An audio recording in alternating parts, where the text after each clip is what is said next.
உலகெங்கும் நிறைந்திருக்கும் தமிழர்கள் அனைவருக்கும் எமது மனமார்ந்த வணக்கம்.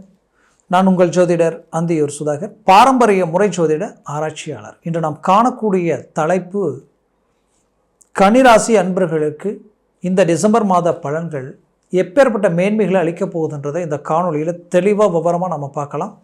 நம்ம சேனலை சப்ஸ்கிரைப் பண்ணாதவங்க பண்ணிக்கோங்க, பெல் பட்டனை கிளிக் பண்ணி ஆல் ஆப்ஷனை கொடுத்துக்குங்க. அப்போ தான் அடுத்தடுத்த காணொலிகள் உங்களுக்கு உடனடியாக வந்து அடையும். ஆக இந்த டிசம்பர் மாதத்தில் தொடக்கத்தில் கிரகங்களுடைய அமைவுகள் எப்படி இருக்குன்னா, மாதக்கோள்கள் சூரிய பகவான் உங்களுக்கு விருச்சிகத்தில் நிற்கிறாரு.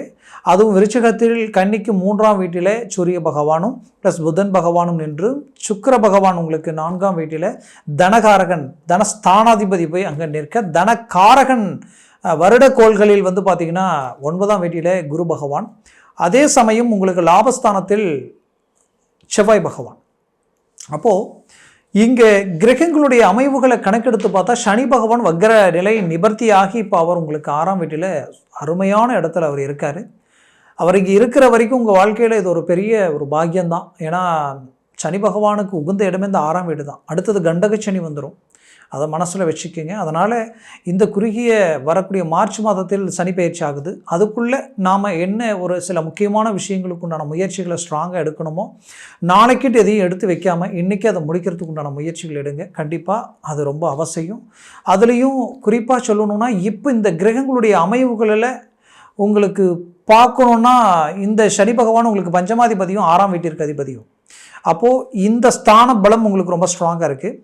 இதில் இந்த மாதத்தை ரொம்ப ஹைலைட்டாக எடுத்து நம்ம பார்க்கணும் அப்படின்னு நினச்சோன்னா, சூரியனும் ப்ளஸ் குருவும் 3ஆம் வீட்டில் இருக்கிற சூரியனும் 9இல் இருக்கக்கூடிய குருவும் நேர்கோட்டில் 180 டிகிரியில் டைரெக்டாக பார்க்குறாங்க. அது சிவராஜ் யோக அமைப்பு உண்டாக்கிடும்.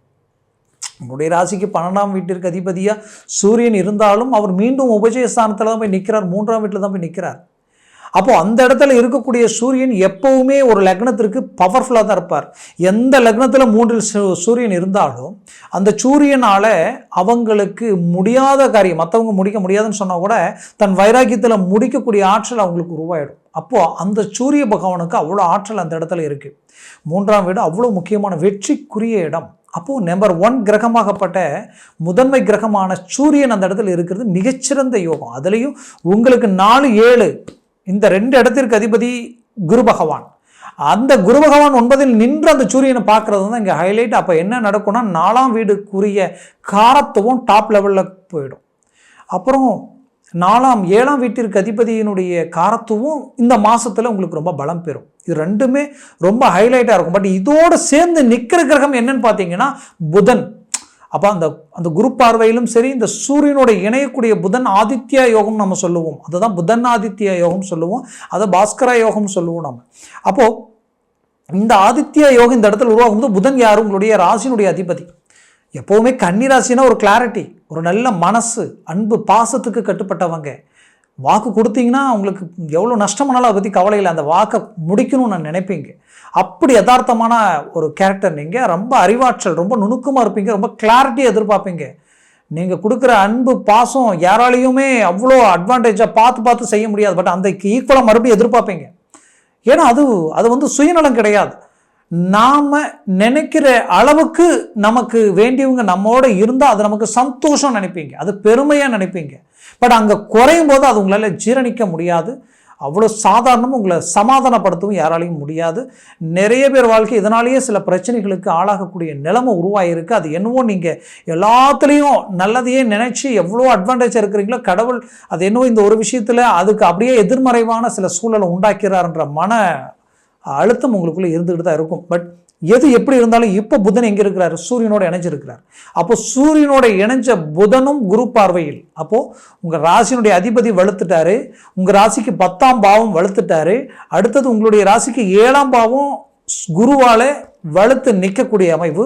4ஆம் பாவம், இப்போ 4 மூலையில் இருக்கக்கூடிய இந்த 1, 4, 7, 10 கிரகம் பலம் பெற்று இருக்கு. அந்த இடத்திற்கு அதிபதிகள் பலம் பெற்றுட்டாங்க. அப்போது உங்களுக்கு இந்த இடத்திற்கு சம்மந்தப்பட்ட விஷயங்கள் இந்த மாதத்தில் மிகச்சிறந்த யோகங்கள் உண்டாக்கும். 1, நீங்கள் எடுக்கிற காரியங்கள் ரொம்ப அட்ராக்டிவாக இருக்கும், அழகாக முடிப்பீங்க, போல்டாக இறங்கி செயல்படுவீங்க, பர்ஃபெக்டான மேனேஜ்மெண்ட்டில் அழகாக நினச்ச நேரத்தில் முடித்து சக்ஸஸ்ஃபுல் அடைப்பீங்க.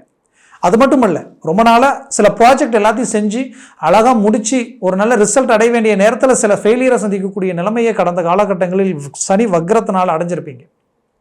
அது இப்போது இந்த நேரத்தில் சக்ஸஸை உண்டாக்கிடுவீங்க. ஒன்று. ரெண்டாவது, உங்களுக்குரிய விஷயங்கள் சக்ஸஸ் ஆகிடும். உங்களுக்குரிய விஷயங்கள் என்ன? திருமண வாய்ப்புகள் தடைப்பட்டு நீங்கள் போய் பார்த்த நேரம் அவங்களுக்கு கல்யாணம் ஆகிடும். அவங்க உங்களை வந்து பார்த்த நேரம் அவங்களுக்கு கல்யாணம் ஆகிடும். ஆனால் உங்களுக்கு டிலே ஆகிட்டே இருந்திருக்கும். ஆனால் அவங்கள விட உங்களுக்கு தான் தகுதி அதிகமாக இருக்கும். ஆனால் இங்கே என்னன்னே தெரியல, மிஸ் ஆகிட்டு இருந்திருக்கும். அப்போது இப்போ இந்த குரு பார்வை எங்கேயும் விழுது, 3ஆம் வீடு வெற்றிக்குரிய இடத்துலையும் விழுது, உங்களுடைய ராசியும் அவர் பார்க்குறாரு, உங்களுடைய 7ஆம் பாவம் அந்த பாவத்துக்கும் தொடர்பு அந்த இடத்துல உருவாகுது. அப்போது திருமண வாய்ப்பு மிஸ் ஆகாது, 100% சக்ஸஸ்ஃபுல் ஆகிடும். அடுத்தது பார்த்தீங்கன்னா உங்களுக்குரிய சில விஷயங்கள் என்னன்னு பார்த்தீங்கன்னா, உங்கள் முயற்சிகளுக்குரிய 12ஆம் பாவாதிபதி தான் சூரிய பகவான். அந்த சூரிய பகவான் 3ஆம் வீட்டில் இருக்கிறதுனால அப்போ 100% உங்களுக்கு வெளிநாடு, 12ஆம் வீடு தொலைத்தொடர்பு சம்மந்தப்பட்ட விஷயங்கள். அப்போ வெளிநாடு வெளி வாய்ப்புகளுக்குரிய முயற்சிகள் எடுத்து பணம் கட்ட பணம் கூட கைக்கு வரல, நான் வெளிநாடு போக முடியலன்ற வருத்தத்தில் இருக்கிறவங்களுக்கு இப்போ அதற்குரிய வாய்ப்புகள் கிடைக்கும். முயற்சி எடுங்க. 100% வெளிநாடு போகக்கூடிய வாய்ப்புகள் கிடைக்கும். வெளிநாட்டில் இருக்கிறவங்களுக்கு ஒரு நல்ல மாற்றங்கள் பிறக்கும். உங்கள் மன உளைச்சல், மன அழுத்தங்கள் எல்லாத்துக்கும் ஒரு தீர்வுகள் கிடைக்கக்கூடிய ஒரு நேரம்.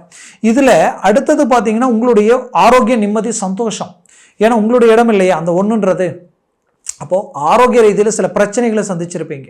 அந்த ஆரோக்கிய ரீதியில் இருக்கக்கூடிய பிரச்சனைகள்னா சிலருக்கு நரம்பு சம்மந்தப்பட்ட பிரச்சனைகள் இருந்திருக்கும். அது ஜவ்வு வரைக்கும் பாதிச்சிருக்கும்.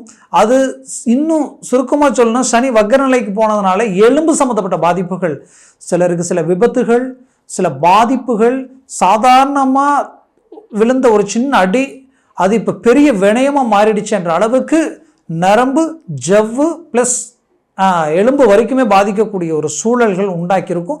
இதனால் வாழ்வாதாரம் பாதிச்சிருக்கும். வேலை செய்ய முடியாமல், எந்த வேலையும் பண்ண முடியாமல், எதுக்குமே ஒரு தீர்வு இல்லாமல் நிறைய குழப்பங்களுக்கு ஆளாகக்கூடிய சூழ்நிலை. அப்போ அந்த ஆரோக்கிய ரீதியில் இது மட்டும் இல்லை, தோல் சம்மந்தப்பட்ட பிரச்சனைகள் எது இருந்தாலும் ஆட்டோமேட்டிக்காகவே ரிலீஃப் ஆகிடும். ரொம்ப யோசிக்கக்கூடிய நிலைமைக்கு ஆளாக இருந்திருப்பீங்க. எவ்வளோ யோசிச்சு பைத்தியம் ஆகிட்டேங்க, என்னன்னே தெரியல, நைட்டு படுத்தா தூக்கம் இல்லை, என்ன செய்யறதுன்னு தெரியல, அடுத்தடுத்த முயற்சிகள் எல்லாமே பிளாக் ஆகி நிற்குது. ஒரு பக்கம் தொழில் முடக்கடி, இன்னொரு பக்கம் குடுக்கல் வாங்கல் முடக்கடி, இன்னொரு பக்கம் வந்து பார்த்தீங்கன்னா என்னை சார்ந்தவங்க என்னை புரிஞ்சிக்கல, எல்லா விதத்திலையும் பாதிப்புகளை சந்திக்கக்கூடிய நிலைமை. இந்த நிலைமையிலிருந்து மீண்டு வெளியில் வர முடியுமான்ற அளவுக்கு நைட்டு படுத்தா இந்த யோசனையில் எனக்கு தூக்கம் வரலை, பல யோசனைகள் 2-3 மணி ஆகிடுது. இதனால் முகக்கள குறையுது, உடலில் வந்து பார்த்தீங்கன்னா முடி உதிர்வுகள், இந்த மாதிரி நிறைய பிரச்சனைகளை சந்திச்சிருப்பீங்க. அப்போ இது எல்லாத்தையும் அழகாக ஒரு கிளாரிட்டிக்கு கொண்டு வரக்கூடிய நேரம் இது. ஏன்னா சனி வக்ர நிவர்த்தி ஆகிட்டார் ஒரு பக்கம், மறுபக்கம் பார்த்தீங்கன்னா குரு பகவானுடைய பார்வை ராசி மேலேயே விழுது. அப்போ நீங்கள் கிளாரிட்டிக்கு வந்துடுவீங்க. இத்தனை நாள் இருந்ததை விட இப்போ அழகான ஒரு முடிவுகள் எடுப்பீங்க. அற்புதமான முயற்சிகள் கொண்டு ஆரோக்கிய ரீதியில் தெளிவான ஒரு மேன்மைகளை உண்டாக்க போகிறீங்க. எதில் அடி எடுத்து வச்சாலும் சக்ஸஸ் அடைய போகிறீங்க. ஒன்று. ரெண்டாவது, உங்களுடைய 4ஆம் வீடு. 4ஆம் வீடுன்றது என்ன? மனைவி சார்ந்து ப்ளஸ் உங்களுடைய ஆரோக்கியம், சுகம் மட்டும் இல்லாமல் அம்மா, தாய் வழி உறவு முறை, தாய் வழி சொந்த பந்தங்கள் ரீதியில் இருக்கக்கூடிய பிரச்சனைகள் சரியாகும்.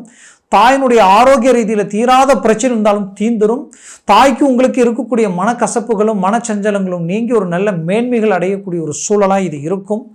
அடுத்தது, இந்த 4ஆம் வீடுன்றது அந்தஸ்து மரியாதைக்குரிய ஒரு இடம். அப்போது அந்தஸ்துக்கு என்ன தேவை? ஒருத்தர் வீடு வாங்கலன்ட்டு ரொம்ப நாளாக கஷ்டப்பட்டு இருந்தீங்கன்னா 4ஆம் வீடு மண்மனை சார்ந்தது. அந்த வீடு வாங்கக்கூடிய பாக்கியம் கிடைக்கும். அந்த வீடு கட்டக்கூடிய வாய்ப்பை இந்த நேரத்தில் அமைச்சிடுவீங்க. அதற்குரிய முயற்சிகள் எடுத்துடுவீங்க. கண்டிப்பாக இது 100% அதற்குரிய வாய்ப்புகள் உண்டாயிடும். அடுத்தது, உங்களுக்கு வந்து பார்த்தீங்கன்னா அந்த 4ஆம் பாவம்ன்றது பூமி சார்ந்த இடம். அப்போ ரியல் எஸ்டேட் தொழில் செய்கிறவங்களுக்கு நல்லா இருக்கும். அதே போல் நீங்கள் பூமி வாங்கக்கூடிய வாய்ப்புகள் உங்களுக்கு கிடைக்கும். இதே நேரத்தில் இந்த இடம் பார்த்தீங்கன்னா உங்களுக்கு வண்டி வாகனங்களுக்குரிய ஒரு இடம். அப்போ வண்டி வாகனங்கள், நான் 2 வீலர் வாங்கல, ரொம்ப நாளாக வாங்கணும்னு நினைக்கிறேன், இல்லை ஒரு கார் வாங்கணும்னு நினைக்கிறேன், இல்லை ஒரு வாடகைக்கு ஆட்டோ வாங்கி ஓட்டலான் இருக்கிறேன், ஒரு டாக்ஸி வாங்கி ஓட்டலான் இருக்கிறேன், ஒரு லாரி வாங்கலான் இருக்கிறேன், ஒரு டிரான்ஸ்போர்ட் சம்மந்தப்பட்ட விஷயங்களில் அடுத்த கட்டத்து கொண்டு போகலான் இருக்கிறோம் அப்படின்ட்டு இப்படி எந்த ஒரு விஷயங்கள், ஒரு ஆட்டோ மொபைல்ஸ் வைக்கலாம், எப்படின்னா அந்த வாகனங்களுக்குரிய ஸ்பேர் பார்ட்ஸ் கடை வைக்கலாம் அப்படின்னு நினைச்சாலும் ஓகே, இது எல்லாமே ஒர்க் அவுட் ஆகும். லாபஸ்தானத்தில் செவ்வாய் இருக்கிறார்.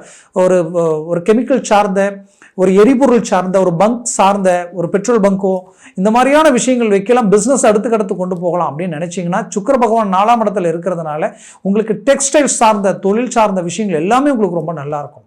ஆக இது எல்லாமே இந்த 4ஆம் பாவத்தை குறிக்கும். இந்த 4ஆம் பாவ ரீதியில் இருக்கக்கூடிய பிரச்சனைகள் தீரும். ஏற்கனவே டாக்குமெண்ட் பிரச்சனை, பூமி சம்மந்தப்பட்ட பிரச்சனை, இது எது இருந்தாலும் தீந்துரும். உங்களுடைய சுகஸ்தானம், உங்களுக்கு ஒரு நிம்மதி, மனநிறைவு கிடைக்கக்கூடிய ஒரு காலமாக இது இருக்கும். அப்போ இந்த 4ஆம் பாவம் வலுத்துரும். அடுத்தது 7ஆம் பாவம். அந்த 7ஆம் பாவம் இந்த மாதத்தில் பார்த்தீங்கன்னா இந்த சூரியனும் ப்ளஸ் குருவோடைய இந்த சிவராஜ் யோகத்தினால கணவன் மனைவிக்குள்ள இருக்கக்கூடிய பிரச்சனைகள் நீக்கும். சில டைவர்ஸ் வரைக்கும் போகக்கூடிய நிலைமையில் இருந்தாலும் மீண்டும் ஒன்றிணைந்து வாழக்கூடிய வாய்ப்புகள் பிறக்கும். இத்தனை நாளாக யார் யார் உங்களை சுற்றி எவ்வளோ சூழ்ச்சிகள் உங்களுக்கு நடந்ததோ அது எல்லாமே உங்களுக்கு பளிச்சுன்னு வெளிச்சம் போட்டு காட்டிடும். ரிலீப் ஆகிடுவீங்க, ஒரு கிளாரிட்டிக்கு வந்துடுவீங்க. குடும்பத்தில் பிள்ளைகள், ஏன்னா இந்த குரு பகவான் புத்திர காரகன், அந்த காரகன் என்ன பண்ணுவார்னா புத்திர பாக்கியம், பிள்ளைகளுடைய ஆரோக்கிய ரீதியில் இருக்கக்கூடிய பிரச்சனைகள் சரியாயிடும். அவங்க கல்வி ரீதியில் இருக்கக்கூடிய பிரச்சனைகள் நீங்கி ஒரு நல்ல மேன்மைகள் அடைவீங்க. அது மட்டும் இல்லாமல் அவங்க திருமண வாழ்க்கையில் இருக்கக்கூடிய பாதிப்புகளையும் சரி செய்வீங்க. திருமண முயற்சிகள் சக்ஸஸ் பண்ணிடுவீங்க. ஆன்மீக தெய்வ வழிபாடுகள், தெய்வ சம்மந்தப்பட்ட விஷயங்கள் உங்கள் வீடு வரக்கூடிய வழிமுறைகளை தேடுவீங்க. அப்போ என்ன பண்ணுவீங்கன்னா தெய்வத்தை சார்ந்த விஷயங்களை அணுகுவீங்க. உங்களுக்கு ஒரு நல்ல பூர்வ புண்ணிய சம்மந்தப்பட்ட பாதிப்புகள் கூட நீங்கள் ஒரு நல்ல ரிசல்ட் கிடைக்கக்கூடிய ஒரு காலமாக இது இருக்கும். இதில் குறிப்பாக சொல்லணும்னா 7ஆம் பாவம் நட்பு ரீதியில், கடந்த காலகட்டங்களில் நட்பு ரீதியில் நிறைய ஒரு சங்கடங்களையும் சில துரோகங்களையும் பார்ட்னர்ஷிப் சார்ந்த மன உளைச்சல்களையும் சந்திச்சிருப்பீங்க. பட் அது எல்லாத்துலேயும் ஒரு கிளாரிட்டி கிடைச்சிடும். அப்போ 7ஆம் பாவம் வலுத்துரும். திருமண முயற்சிகள், நீங்கள் பார்த்த திருமணங்கள் மிஸ் ஆகுதுன்னா அந்த திருமணங்கள் கைக்கூடி வந்துடும். அதே நேரத்தில் இந்த நேரத்தில் சுப விஷயங்கள் நடக்கக்கூடிய ஒரு தருணம். லாபஸ்தானத்தில் செவ்வாய் இருக்கிறதுனால 100% முன் வாழ்க்கை டைவர்ஸ் ஆகிடுச்சு, அடுத்த வாழ்க்கைக்கு முயற்சி எடுக்கிறேன், இதுக்கு மேலேயே எனக்கு ஒரு வாய்ப்பு கிடைக்குமான்னு எதிர்பார்க்குறவங்களுக்கு இப்போ அதற்குரிய ஒரு தருணம் தான். மூவ் பண்ணுங்க, 100% சக்ஸஸ் அடைய போகுது. அடுத்தது 10ஆம் பாவம். அப்போது இந்த 4 பாவங்களில் அடுத்தது 10ஆம் பாவம்ன்றது தொழில், வேலை சார்ந்தது. அப்போ தொழிலில் ஒரு நல்ல ரிசல்ட் அடைய போகிறீங்க, சாதிக்க போகிறீங்க, மீண்டும் ரீஎன்ட்ரி கொடுக்க போகிறீங்க. அதே போல் வேலையில் ப்ரமோஷன் கிடைக்கக்கூடிய ஒரு காலமாக இது இருக்கும். டெம்பரவரியாக இருக்கிறவங்க பர்மனெண்ட் ஆக போகிறீங்க. அடுத்தது பார்த்தீங்கன்னா உங்களுடைய தொழில் எதுவாக இருந்தாலும் சரி, நீங்கள் அரசியல் துறையில் இருந்தால் கூட இந்த சிவராஜ் யோகா அமைப்பில் திடீர் திருப்பங்கள் உங்களுக்கு கிடைச்சிடும். மிலிட்ரியிலிருந்து, சென்ட்ரல் கவர்மெண்ட்லேருந்து, காக்கிச்சட்டை துறையில் எங்கே இருந்தாலும் 100% இந்த சூரிய பகவானால் ஒரு நல்ல கிளாரிட்டி உங்களுக்கு கிடைக்க போகுது. பெரிய லெவலில் ஒரு திருப்பங்களை சந்திக்க போகிறீங்க. சில அவார்டு வாங்குகிற அளவுக்கும் ஒரு ரெக்கார்டை உருவாக்குற அளவுக்கும் திடீர்னுட்டு உங்களுக்கு சில வாய்ப்புகளை பயன்படுத்தி உங்கள் திறமைக்குண்டான வாய்ப்புகள் கிடைக்கும். திடீர் ப்ரமோஷன் மட்டும் இல்லாமல் பெரிய லெவலில் பேர் புகழோடு வாழக்கூடிய அளவுக்கு உங்களுடைய நேர்மைக்கு கிடைச்ச ஒரு பரிசாக இந்த காலம் உங்களுக்கு அமையும். மொத்தத்தில் இக்காலம் உங்களுக்குரிய ஒரு காலம். முயற்சிகளை பலப்படுத்துங்க, 100% சக்ஸஸ் அடைய போகிறீங்க. நான் சொன்ன பலன்கள் எல்லாமே கோச்சார ரீதியில் சொல்லியிருக்கிறேன். ஜனன ஜாதகத்தில் திசா புத்திகளும் சர்வாச வர்க்கத்தில் அஷ்டவர்க்க பரல்கள் பொறுத்தே பலன்கள் மாறும். இப்போ உங்கள் ஜாதகத்தில் லக்னம் மாறி இருந்ததுன்னா டோட்டலாக இங்கே எல்லாம் மாறிடும். ஒருவேளை உங்களுடைய லக்னம் இப்போ மீன லக்னமாக இருக்குன்னு வைங்க, மீன லக்னமாக இருந்து இப்போ உங்களது கன்னிராசியாக இருந்ததுன்னா ஓகே, ஓரளவுக்கு சமாளிச்சிருவீங்க, மேனேஜ்மெண்ட் பண்ணுவீங்க. ஆனால் அதே சமயம் பார்த்தீங்கன்னா நடக்கிற திசா புத்திகள் ரொம்ப முக்கியம். இப்போ உங்களுக்கு சிம்ம லக்னமாக இருந்துருச்சுன்னு வச்சுக்கோங்களேன், கண்டிப்பாக சொல்கிறேன், சிம்ம லக்னமாக இருந்து கன்னி ராசியாக இருந்துட்டா நீங்கள் எவ்வளோ சம்பாதிச்சாலும் ஒருத்தரவோ மிச்சம் வைக்க முடியாது. என்ன பண்ணாலும் நம்ம அடுத்த கடத்துக்கு போக முடியல. எது எடுத்தாலும் பிரச்சனை, எது எடுத்தாலும் குழப்பம், குடும்பத்தில் நிம்மதி சந்தோஷம் அமைதியே இல்லைன்ற அளவுக்கு பாதிப்புகளை சந்திச்சிருவீங்க. பேசுகிற பேச்சு நல்லதே சொல்ல போனாலும் கெட்டதுன்ற வீண் பழிக்கு ஆளாயிடுவீங்க. அப்படி ஒரு லக்னத்தை பொறுத்து 12 லக்னம் இருக்குது, 12 ராசி இருக்குது. அப்போ இதை பொறுத்து எல்லாமே மாறும். அதனால் ஜனன ஜாதகத்தை பார்த்து ஒரு முடிவெடுங்க, அது ரொம்ப நல்லதாக இருக்கும். பார்க்கணும்னு நினச்சிங்கன்னா கீழே இருக்கக்கூடிய கான்டாக்ட் நம்பருக்கு கால் பண்ணி முன்பதிவு செய்து வாட்ஸ்அப் மூலமாக உங்கள் ஜாதகத்தை அனுப்பி தெளிவாக விவரமாக கேட்டு தெரிஞ்சு அதை சார்ந்த முயற்சிகளும் முடிவுகள் எடுத்திங்கன்னா 100% சக்ஸஸ் அடைவீங்க. ஆக உங்களது வாழ்க்கை வளமாக அமைந்திட எமது மனமார்ந்த வாழ்த்துக்கள். நன்றி, வணக்கம். மீண்டும் சந்திக்கலாம்.